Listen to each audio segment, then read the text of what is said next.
Nah, mari kita akan masuk dalam firman Tuhan yang saya ambil dalam kitab Matius 8 ayat 1 sampai 4. Ayat ini pendek, kita akan sama-sama baca. Matius 8 ayat 1, 2, 3 dan 4 dalam hitungan yang ketiga. 1, 2, 3 mulai. Setelah Yesus turun dari bukit, orang banyak berbondong-bondong mengikuti dia.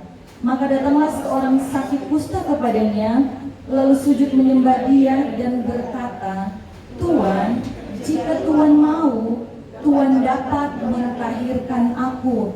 Lalu Yesus mengulurkan tangannya, menjamah orang itu dan berkata, "Aku mau, jadilah engkau tahir." Seketika itu juga tahirlah orang itu daripada kustanya.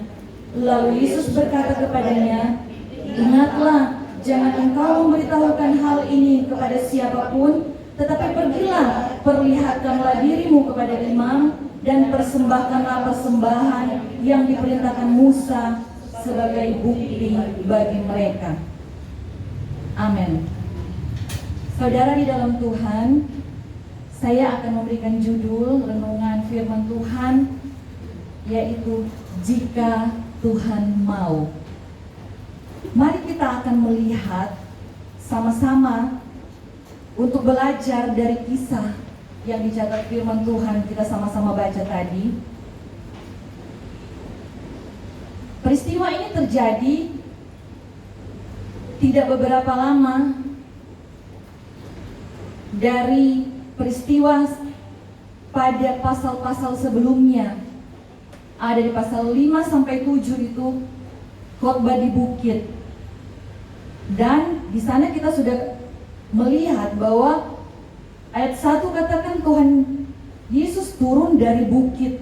Orang berbondong-bondong mengikuti Tuhan Yesus. Dari judul yang saya ungkapkan tadi, Jika Tuhan Mau, saya akan membagikan 3 makna yang terkandung di dalamnya. Yang pertama, kita akan perhatikan di dalam ayat 2, di sana ada kata sujud menyembah. Dan kalau kita mau lihat juga di dalam Markus dan Lukas,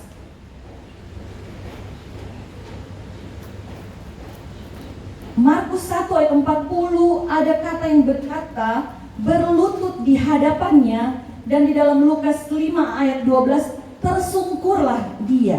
Kalau kita bawa HP, di situ biasanya kita akan temukan ya, ada tulisan yang sama atau tema yang sama. Tinggal klik, bisa baca di rumah ya, di bawah judulnya.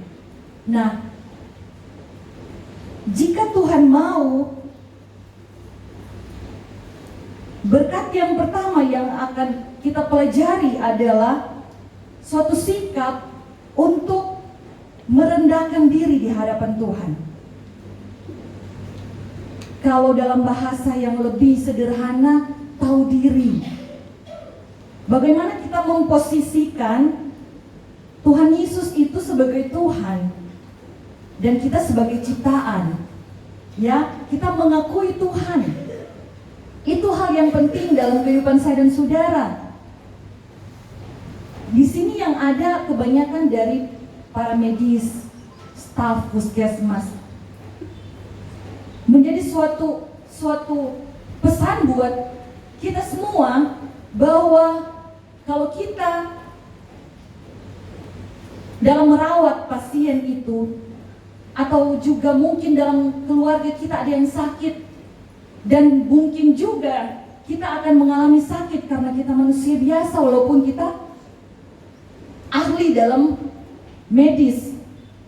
Hal yang pertama yang harus kita perhatikan, bagaimana kita tahu diri, menempatkan Tuhan pada posisinya dan menempatkan kita pada posisi kita. Merendahkan diri.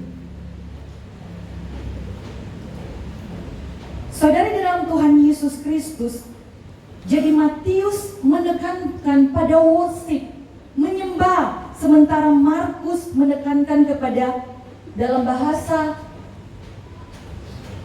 Inggris, terjemahan bahasa Inggris King James Version, dia katakan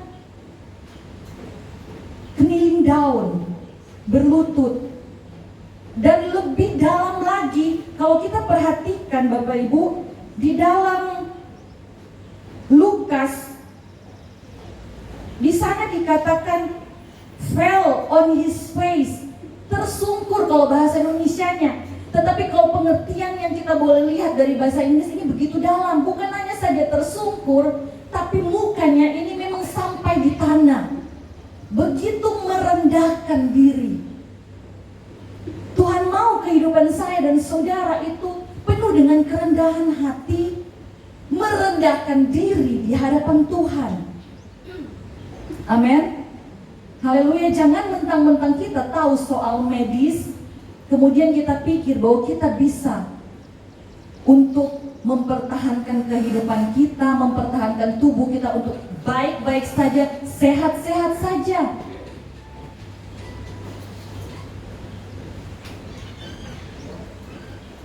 Amsal 3 ayat 6 memberi peringatan kepada saya dan saudara. Menjadi ayat hafalan juga mungkin bagi kita pribadi. Akuilah dia dalam segala lakumu, maka ia akan meluruskan jalanmu. Amin. Haleluya. Itu penting. Bagaimana memposisikan Tuhan dan memposisikan diri kita di hadapan Tuhan. Yang kedua, jika Tuhan mau itu bicara tentang sikap memohon belas kasihan Tuhan. Atau dalam pengertian yang sederhana, kita sadar diri. Kalau tadi pertama kita tahu diri, sekarang kita sadar diri. Menyadari keterbatasan saya dan saudara dan berharap penuh kepada Tuhan. Ini pesan yang kedua yang ingin Tuhan sampaikan bagi saya dan saudara pada kesempatan pagi hari ini. Di dalam Markus 1 ayat 40 di situ dikatakan setelah ada kata berlutut di hadapannya, ia memohon bantuannya. Bahwa manusia itu menyadari dirinya, sadar diri dia perlu bantuan. Dan bantuan yang tidak terbatas itu datangnya dari Tuhan kita. Karena dia Tuhan Maha Kuasa. Lukas 5 ayat 12 juga sama. Tersungkur dia memohon. Ada sebuah sikap yang kita boleh perlihatkan kepada Tuhan kita. Kita memohon bantuannya. Karena kita butuh Tuhan. Dan Tuhan begitu senang ketika kita membutuhkan Dia. Tuhan senang ketika kita bergantung kepadanya. Tuhan senang ketika kita menaruh pengharapan kita sepenuhnya kepada Tuhan. Karena itu pun berarti bahwa kita tidak mengandalkan diri kita sendiri. Amin. Haleluya. Tuhan tidak senang kalau kita mengandalkan diri, menjadi sombong atas kemampuan saya dan saudara. Tetapi sebaliknya, Tuhan senang kita berharap sungguh kepada Tuhan. Katakan amin. Amin. Dan kalau kita perhatikan, pengharapan kepada Tuhan itu tidak mengecewakan seperti kata Roma 5 ayat 5. Dan pengharapan tidak mengecewakan karena kasih Allah telah dicurahkan di dalam hati kita oleh Roh Kudus yang telah dikaruniakan kepada kita. Kita sama-sama menantikan atau sementara dalam doa. Di dalam gereja kami ada 10 malam doa menantikan Roh Kudus. Ya, istilahnya menantikan Roh Kudus. Tetapi dalam kehidupan saya dan saudara sudah dikatakan bahwa telah dicurahkan di dalam hati kita Roh Kudus, sehingga Roh itu sebagai penolong memberikan kita sesuatu kepastian adanya pertolongan Tuhan, adanya bantuan Tuhan dalam hidup saya dan saudara. Roh itu penolong bagi kita, amin. Haleluya. Dan itu juga harus kita sampaikan kepada pasien yang kita rawat, kepada saudara kita, kepada orang-orang lain di sekitar kita, bahwa ada penolong bagi saya dan saudara, ada penolong bagi kalian yang sakit. Haleluya. Puji Tuhan. Jadi jangan berputus asa. Jangan hilang pengharapan, karena pengharapan kepada Tuhan tidak pernah mengecewakan. Yang ketiga, jika Tuhan mau, itu berarti kita berserah penuh, total, serahkan diri. Tadi sudah bicara tentang apa? Tahu diri. Kemudian kita sudah bicara juga tentang sadar diri. Yang ketiga, jika Tuhan mau, itu bahwa orang yang kena kusta ini bicara atau menggambarkan untuk dia menyerahkan diri. Maunya Tuhan, bukan maunya dia. Biar kehendak Tuhan yang jadi, bukan kehendaknya. Karena ketika Tuhan menyatakan kehendak kepada saya dan saudara, kepada orang-orang yang mungkin dalam keadaan yang sakit, yang membutuhkan pertolongan Tuhan, ketika Tuhan berkehendak, sembuh seketika. Amin. Seperti apa yang sudah kita baca. Jadi berserah kepada kehendak Tuhan bukan memaksakan kehendak saya dan saudara. Dalam hal sakit juga, Tuhan tahu kapan waktunya kita akan sembuh, kapan waktunya pasien ini akan sembuh, dalam kendali Tuhan. Karena dalam sakit dan dalam pun kita sembuh, dalam sehat, ada tujuan Tuhan dalam hidup saya dan saudara. Ada tujuan Tuhan dalam kehidupan manusia. Dalam setiap musim kehidupan ada tujuan Tuhan. Jadi kita harus belajar untuk menantikan bagaimana kehendak Tuhan itu terjadi. Kita memohon bantuan Tuhan, tetapi biar kehendak Tuhan yang jadi. Amin. Haleluya. Karena di dalam menantikan kehendak Tuhan, firman Tuhan katakan seketika.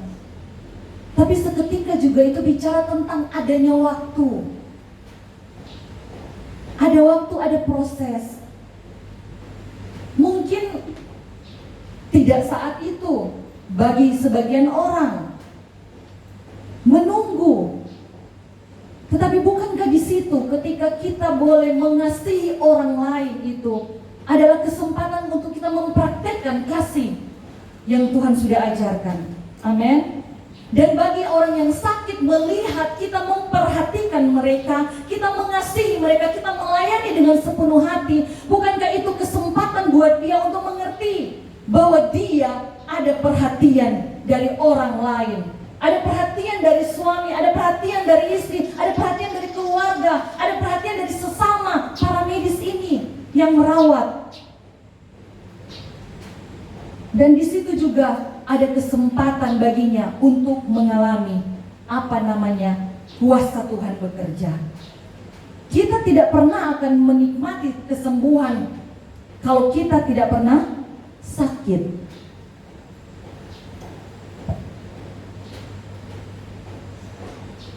Dan kita tidak akan menyadari betapa orang itu mengasihi kita kalau kita tidak berada dalam situasi yang betul-betul membutuhkan kasih dan perhatian orang lain.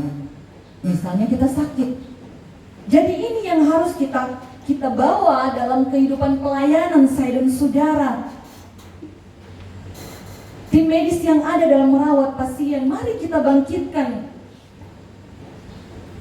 pesan-pesan Tuhan ini.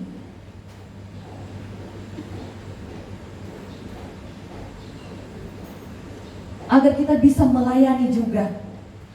Karena pelayanan bukan hanya ketika berdiri di mimbar ini. Amin. Pelayanan itu ketika kita berhadapan dengan orang-orang sekitar kita, dan kita juga boleh jadi berkat bagi mereka. Haleluya. Puji Tuhan. Kita harus serahkan diri. Mazmur 37 ayat 5 bilang begini, serahkanlah hidupmu kepada Tuhan dan percayalah kepadanya, dan Ia akan bertindak. Penting bagi saya dan saudara sebagai manusia untuk kita serahkan diri kepada Tuhan.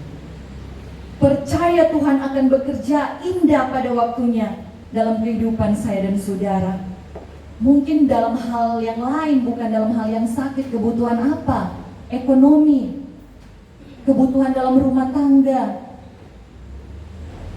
Kita memohon belas kasihan Tuhan, pertolongan Tuhan, dan menyerahkan seluruh kehidupan kita.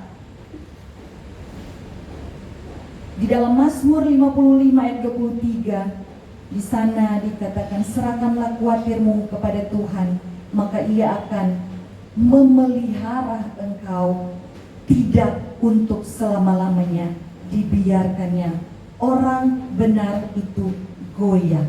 Ternyata sakit itu tidak selama-lamanya, masalah itu tidak selama-lamanya, ada time limitnya, dan Tuhan tahu kemampuan kita sampai di mana. Dan bahkan kadangkala Tuhan tidak memberikan jalan keluar bagi saya dan saudara, tetapi memberikan kekuatan kepada kita untuk kita bisa melewati masalah itu. Memberikan kekuatan bagi saya dan saudara ketika kita sakit, sehingga kita semakin kuat. Dan kita, ketika Tuhan percayakan, kita pun juga bisa menguatkan orang lain, menguatkan pasien, karena ada pengalaman yang Tuhan boleh kerjakan dalam kehidupan kita pribadi. Saudari dalam kasih Tuhan Yesus Kristus, ternyata kata yang sederhana ini, yaitu jika Tuhan mau, yang sama-sama sudah kita perhatikan pesannya, ada 3 hal tadi itu, mampu menggerakkan hati Tuhan. Perhatikan Markus 1 ayat 41 bagian A dulu. Maka tergeraklah hatinya oleh belas kasihan. Bagaimana kita menempatkan posisi kita, bagaimana kita mengharapkan, memohon pertolongan Tuhan, bagaimana kita berserah sepenuhnya kepada Tuhan, itu bisa menggerakkan hati Tuhan dengan belas kasihan. Dan mujizat terjadi dalam kehidupan saya dan saudara. Karena tidak berhenti ayat di situ berkata, ayat bagian B, 41 bagian B, dan berkata kepadanya, Tuhan berkata kepada saya dan saudara, aku mau, jadilah engkau tahir. Jadilah sesuai dengan apa yang engkau kehendaki, yang engkau sampaikan kepada Tuhan. Engkau bermohon sesuatu, tetapi tidak memaksakan kehendak. Tetapi ketika Tuhan berkehendak, apa yang kau kehendaki terjadi dalam hidupmu. Haleluya, puji Tuhan. Jadi jika Tuhan mau, itu artinya tahu diri, siapa kita, siapa Tuhan. Yang kedua, sadar diri, bagaimana kita dan bagaimana Tuhan. Dan yang terakhir, serahkan diri sepenuhnya. Kita percaya Tuhan sanggup melakukan segala sesuatu pun di luar dengan akal pikiran kita, yang biasa kita sebut dengan mujizat. Ada mujizat bagi orang percaya. Dan hari ini, puji Tuhan, kabar baik bagi saya dan saudara, bagi semua yang mendengarkan firman Tuhan saat ini. Tuhan menjawab engkau, dan Dia berkata, saya mau. Puji Tuhan, Tuhan mau, Tuhan mau, Tuhan mau menolong engkau. Tuhan mau menyembuhkan engkau. Tuhan mau memberikan engkau jawaban atas setiap doa-doamu. Tuhan mau. Dan perkataan itu bagi saya dan saudara yang mendengarkan firman Tuhan pada kesempatan pagi hari ini. Amin. Tuhan Yesus memberkati.